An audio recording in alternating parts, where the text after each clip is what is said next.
TNI Angkatan Laut bersama Pemprov DKI Jakarta Minggu kemarin melepas misi bantuan kemanusiaan ke lokasi bencana di Sumatera Utara, Sumatera Barat, dan Aceh.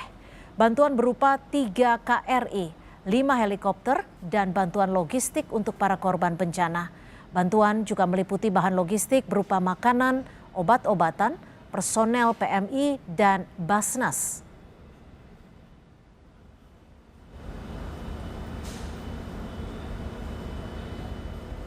Jakarta 3 KRI ya, yaitu KRI Dr. Soeharto, KRI Semarang, dan KRI Teluk Gilimanuk.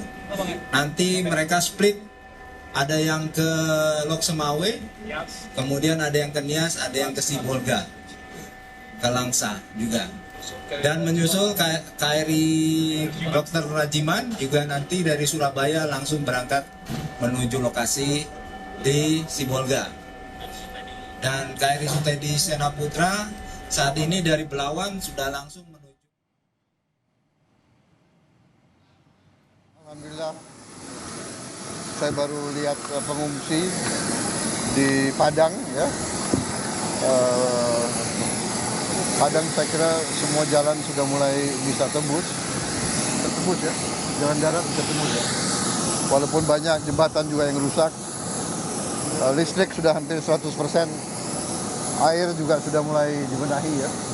Jadi pelan-pelan kita kembalikan ke normal semua. Kita inventarisir semua kerusakan. Nanti kita atur bagaimana rehabilitasi kembali supaya rakyat bisa hidup normal lagi. Ya. Oke. Ini solusi ke depannya seperti apa, Pak? Yang masih terisolir, wilayah yang masih terisolir seperti apa, Pak, solusinya? Masih ada ya. Naik udara, Pak. Kita naik udara, Pak. Isolasi kita terpaksa lewat udara. Ya, tapi bisa ditembus semua pakai udara bisa. Oke, terima kasih ya.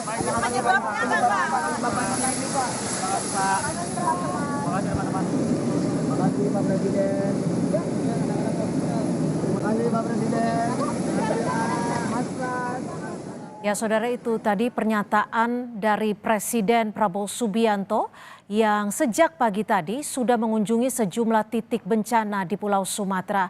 Selain di Aceh, ada juga Prabowo baru saja mengunjungi dampak bencana di Padang, Sumatera Barat. Dan ini adalah visual terkini, saudara, di mana Presiden Prabowo Subianto baru saja mengunjungi ataupun meninjau langsung dampak bencana di Padang, Sumatera Barat. Lalu seperti apa penanganan bencana di Padang, Sumatera Barat dan terkait dengan agenda lanjutan dari Presiden Prabowo Subianto, kita sapa melalui sambungan telepon sudah ada jurnalis Kompas TV Alfania Rizky.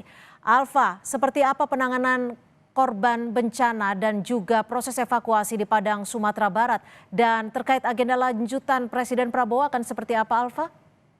Ya, untuk penanganan di Padang sendiri, Presiden Prabowo Subianto tadi sudah menyebutkan bahwa untuk kebutuhan primer dari para pengungsi atau warga yang terdampak bencana banjir, misalkan listrik, air, ini sudah hampir 100%. Walaupun memang untuk komunikasi dan juga beberapa akses di beberapa ruas ini masih harus diperbaiki secara maksimal, karena tadi janji dari Presiden Prabowo Subianto akan terus memperbaiki akses yang kemudian sampai saat ini masih terputus. Dan untuk agenda lanjutannya sendiri, Presiden Prabowo Subianto, Cynthia dan juga saudara, usai dari meninjau kota Padang, ini akan langsung kembali ke Jakarta untuk menyelesaikan perjalanannya. Tadi kalau kata Presiden Prabowo Subianto yang menyebutkan dia harus segera kembali ke Jakarta karena akan meninjau lokasi lain pada esok hari, walaupun belum terkonfirmasi Presiden Prabowo Subianto akan meninjau lokasi apa atau mungkin fasilitas atau dukungan dari pemerintah pusat yang akan dilakukan selama penanganan bencana banjir di Pulau Sumatera ini. Tadi Presiden Prabowo Subianto juga di 2 lokasi sebelumnya, di Tapanuli Tengah, menyebutkan baru mengetahui bahwa masih ada lokasi-lokasi yang terisolir, sehingga solusinya ketika harus mengirimkan bantuan tidak mau harus menggunakan jalur udara ketika harus mengirimkan bantuan ke kawasan-kawasan tersebut. Sedangkan untuk di di Aceh tadi Presiden Prabowo Subianto menekankan dan berjanji akan memperbaiki dan Baik. juga memberikan pelayanan trauma healing bagi korban yang terdampak. Cynthia. Baik, terima kasih jurnalis Kompas TV Alfania Rizky melaporkan langsung dari Padang, Sumatera Barat. Selamat bertugas kembali.